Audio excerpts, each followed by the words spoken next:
महाराज की उपस्थिति में वंदनीय बुद्ध और परम ज्ञानी सौंदंड का इस राजसभा में स्वागत करता हूं।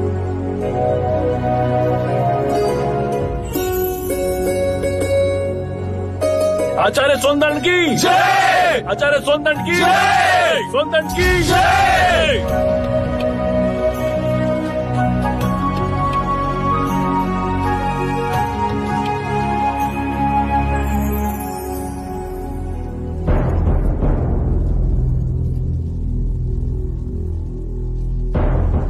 आज ये दोनों मान्यवर महाराज की उपस्थिति में इस राजसभा में अपने अपने विचार व्यक्त करेंगे। ऐसे विचार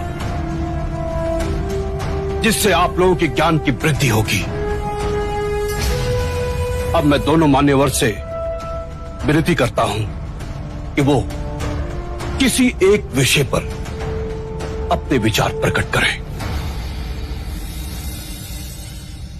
आप आयु में मुझसे छोटे हैं, अतः विषय चुनने का अवसर भी मैं आप ही को देता हूं। कहिए, किस विषय पर चर्चा करनी है? प्रणाम सौंदंड। क्या आप बता सकते हैं कि एक सच्चे ब्राह्मण में कौन कौन से गुण होना अनिवार्य है? यदि आप चाहें तो वेदों के उदाहरण भी दे सकते हैं। वेद पाठ तो सौंदंड का प्रमुख विषय है। वेद की गहन गुत्थियों को सुलझाने में आप महारथी हैं। भिक्षु गौतम, पूर्ण ब्राह्मण बनने के 5 लक्षण हैं। सुंदर रूप, मंत्रोच्चारण एवं अनुष्ठान करने में प्रवीण, 7 पुष्टों से रक्त की शुद्धता, अच्छा ज्ञान, अच्छा कर्म। इन 5 गुणों में से भी सर्वाधिक महत्वपूर्ण गुण कौन कौन से होने चाहिए? और इनमें से किसी भी गुण के अभाव में क्या वो सच्चा ब्राह्मण हो सकता है? अंत के 2 गुण, अच्छा ज्ञान एवं अच्छा कर्म। सुंदर रूप, मंत्रोच्चारण एवं अनुष्ठान करने की प्रतिभा, 7 पीढ़ियों से रक्त की शुद्धता आवश्यक नहीं। क्षमा कीजिएगा, परंतु सोनदत्त जी उचित उत्तर नहीं दे पाए। बुद्ध के प्रश्नों ने इन्हें उलझा दिया है। ये तो ब्राह्मणों का अपमान है।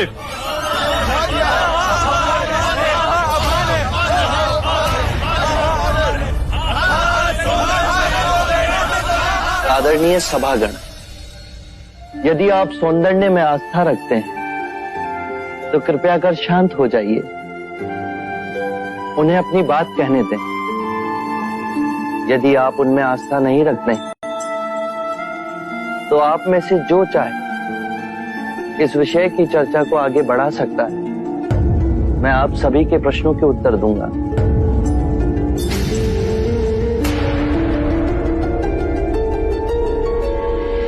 मित्रों, हम सबके बीच में मेरा चचेरा भाई अंगक बैठा हुआ है। अंगक रूपवान है, उसका आचरण कुलीन और उत्कृष्ट है। उसके बाह्य सौंदर्य की बराबरी केवल भिक्षु गौतम के साथ ही की जा सकती है। 2 परिवारों के रक्त की शुद्धता उसके अंदर बह रही है। वेद पाठ का ज्ञानी है, ये 3 गुण तो उसमें है। पर यदि विचार के रूप में देखें कि अंगक मदिरापान करता है, हत्याएं करता है, बलात्कार करता है, झूठ बोलता है, चोरी भी करता है, तो उसके बाकी के गुणों का कोई मूल्य ही नहीं रह जाएगा। अतः मित्रों, सदकर्म और ज्ञान ही सर्वोपरि है पूर्ण ब्राह्मण बनने के लिए।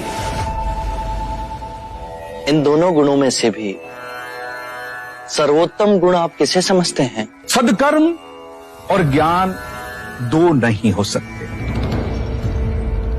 जैसे एक हाथ दूसरे हाथ को और एक पैर दूसरे पैर को साफ करता है, उसी तरह सदकर्म और ज्ञान एक दूसरे के पूरक होते हैं।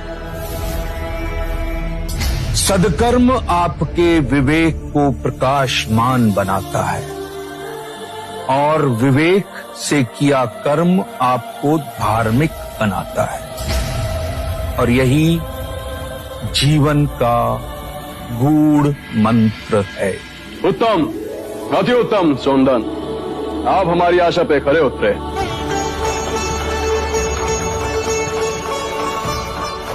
बुद्ध, अब आप बताएं कि हमारे परम विद्वान सोनदन से आप क्या पूछना चाहते हैं? सत्य कहा सोनदंडे आपने। सत्कर्म और ज्ञान जीवन के सबसे मूल्यवान गुण हैं। क्या आप बताएंगे कि सत्कर्म और ज्ञान को उच्चतम कोटि तक कैसे विकसित किया जाए?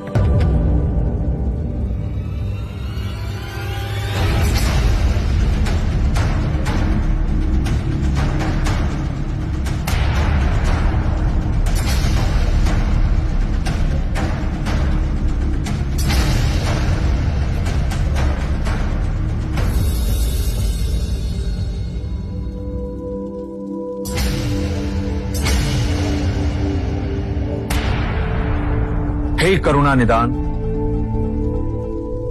इस विषय में आप ही हमारा मार्ग निर्देश करें। हम तो केवल सिद्धांत जानते हैं, किंतु आप बुद्ध बन परम सत्य को प्राप्त हुए हैं। हे परम पुरुष, आप ही बताएं, सदकर्म और ज्ञान की उच्चतम कोटि तक कैसे पहुंचा जा सकता है? आत्म मुक्ति के 3 चरण हैं: शीलाचार, ध्यान और ज्ञान। यदि हम शीलों का आचरण करते हैं तो ध्यान साधना में वृद्धि होती है, और ध्यान साधना से ज्ञान का उदय होता है, जिससे शीलों का गहन आचरण करना संभव होता है। इसके द्वारा काम, क्रोध, मोह, माया, तृष्णा से दूर हो आत्म मुक्ति, शांति और आनंद को प्राप्त कर सकते हैं।